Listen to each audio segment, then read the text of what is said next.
اس لیے رسول اللہ صلی اللہ علیہ وسلم نے صحابہ کرام کو یہ بات سمجھائی تھی کہ جو انسان صدقہ کرتا ہے اللہ رب العزت اس کو ہر قسم کی بیماری سے محفوظ کر دیتا ہے.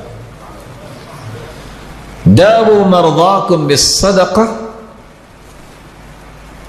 بیماریوں کا علاج میں تو یہ کہوں گا آپ بھی اللہ تعالیٰ سے دعا کیا کریں، یا اللہ اگر تو بغیر آزمائشوں اور بیماریوں کے اونچا درجہ دے دے، تجھ سے کسی نے کوئی پوچھنا ہے کیا؟ جی دے تو سکتا ہے نا اللہ تعالیٰ. اور اس لیے ابن القیم کہا کرتے تھے کچھ ایسے لوگ اللہ نے پیدا کیے ہیں، اللہ تعالیٰ یحییہم اللہ بالعافیہ ویمیتہم بالعافیہ ویبعثہم بالعافیہ، وہ ساری زندگی عافیت میں رہتے ہیں، قبر میں بھی عافیت میں رہیں گے، حشر میں بھی عافیت سے ہی اٹھیں گے. اللہ ان لوگوں میں ہمیں بھی شامل فرما دے. لیکن اگر کوئی معمولی سی بیماری آ جائے تو اس پہ پریشان نہیں ہونا چاہیے، اللہ تعالیٰ سے ہی مدد مانگنی چاہیے. دوائی ضرور لیا کریں، علاج کروایا کریں، یہ سنت ہے، لیکن حرام چیز سے علاج نہیں، کیونکہ حدیث کہتی ہے تداووا ولا تتداووا بحرام، تم دوائی لیا کرو لیکن حرام چیز کی دوائی نہ لیا کرو. حرام چیز سے مراد ایسی دوائی جس میں حرام چیز ڈالی گئی. کیوں؟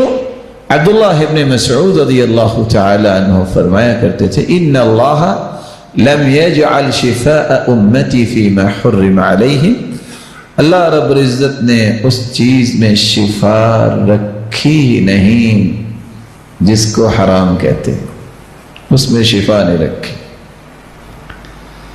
لیکن علاج جہاں آپ دوڑ کے جاتے ہیں ڈاکٹر کے پاس، جانا چاہیے، منع نہیں ہے، وہاں ایک علاج یہ بھی ہے داؤوا مرضاکم بالصدقہ، اپنی بیماریوں کا علاج صدقے کے ذریعے کرو.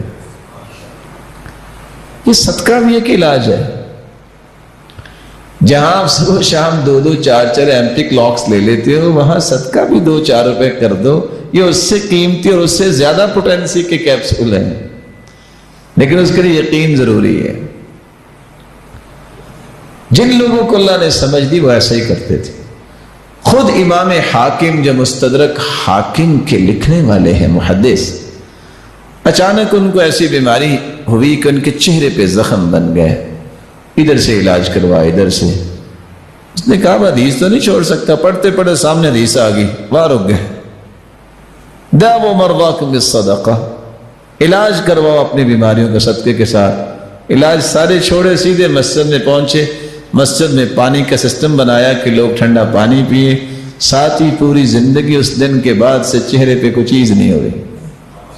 داؤوا مرضاکم بالصدقہ، صدقے سے جو اللہ تعالیٰ نے شفا رکھی ہے وہ کسی اور چیز میں نہیں ہے. یہی وجہ ہے کہ بعض نیک عورتیں تو صرف اس بات پہ صدقہ دیا کرتی ہیں کہ اگر صدقہ جسمانی بیماریوں کا علاج ہے تو پھر روحانی بیماریوں کا بھی علاج ہوگا. تو بیٹا اگر نماز میں سستی کرتا تو وہ صدقہ دے دیتی، بیٹے کی نماز سیدھی ہو جاتی.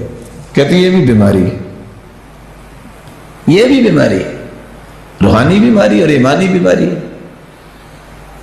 تو 8ویں بات میں یہ پیش کر رہا تھا کہ صدقے سے انسان کی بیماری دور ہوتی ہے. بعض قصوں میں عبرت ہوتی ہے. سعودیہ کے ایک شیخ بیان کر رہے تھے کہ اتفاق سے ایک شخص کی والدہ بیمار ہوگی اور پتہ چلا کہ ICU وارڈ میں چلی گئی ہے اور بے ہوش ہے، نہ جانے کتنے سانس باقی ہیں. وہ دوڑا، اس نے چھٹی لی اپنے آفس. جو ہی نکلنے لگا تو اس نے دیکھا کہ ایک بلی کی ٹانگ ٹوٹی ہوئی ہے اور بیچاری بلبلا رہی ہے. گرمی کا موسم ہے. اس نے کہا باقی کام تو ہوں گے، یہ نیکی تو نہیں چھوڑوں گا میں. ساتھ اسٹور میں گیا، دودھ لیا اور بلی کو دودھ ڈالا. جو ہی ہاسپٹل پہنچا انہوں نے کہا کہ دوسری وارڈ میں آپ کی والدہ کو منتقل کیا گیا ہے. تو اس نے مذاق سمجھا کہ لگتا ہے کہ ایکسپائر ہوگی اور مجھے کہہ رہے ہیں دوسری وارڈ میں گئی. ICU وارڈ میں کیسے اتنی دیر میں منتقل ہوگی؟ خیر وہاں پہنچا تو ماں ہوش میں تھی. کہا ماں یہ کیا؟ کہا بیٹا میں تو خواب میں مجھے نظر آیا ایک بلی دعا کر رہی تھی، اللہ نے قبول کر لی ہے، اور میں ہوش میں مجھے انہوں نے یہاں منتقل کر دیا۔ یہ باتیں سمجھنے والی ہیں۔ وفی کل ذات کبد رطب اجر، ہر جاندار کے ساتھ احسان کرنے کا اجر ہے۔ کتا حالانکہ پلید ہے لیکن پیاسا تھا، اس کو بنی اسرائیل کی بدکار عورت نے پانی پلا دیا، اللہ نے اس کی ساری زندگی کے گناہ معاف کر دیے۔ اگر ایک مسلمان کو آپ پانی پلا دیں جو اشرف المخلوقات ہے، تو اگر کتے کو پانی پلانے والی کی بخشش ہو سکتی ہے تو مسلمان کو پانی پلانے والے کی بخشش نہیں ہوگی؟ ہوگی انشاءاللہ۔